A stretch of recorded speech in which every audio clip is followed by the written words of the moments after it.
কোরবানির পশু ভাগে কিনলে কখনো দুই ব্যক্তির সাথে কিনবেন না। এই যে এখন অনেকে কোরবানির পশু কিনছেন, পশু কেনার চিন্তা ভাবনা করছেন, এটা মাথায় রেখে কোরবানির পশু ভাগে আপনি কোরবানি দিবেন।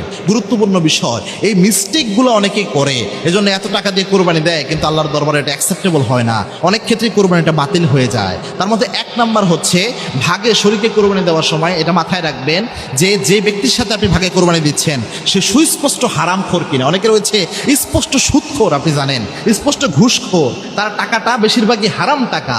এই ব্যক্তির সাথে আপনি কখনোই কোরবানি দিয়েন না, এটা মারাত্মক একটা বিষয়। আপনি প্রয়োজনে এক একটা খাসি দেন, কিন্তু তার সাথে ভাগে গরু দিতে যায়েন না, এটা কিন্তু মারাত্মক ভুল হবে আপনার। দুই নাম্বার হচ্ছে, যদি কোনো ব্যক্তির ব্যাপারে দেখেন তার নিয়তে গণ্ডগোল, সে প্রথমেই চিন্তা করতেছে যে ভাই 50, 60, 70 টাকা দিয়ে একটা কোরবানি দিব, গোস্ত যেন রুষ্টপুষ্ট হয় এরকম একটা কিনতে হবে, ঠকা যাবে না ভুলেও, তার পুরো কনসেন্ট্রেশনে শুধু গোস্ত যেন কম না হয়, এরকম একটা চিন্তা ভাবনা।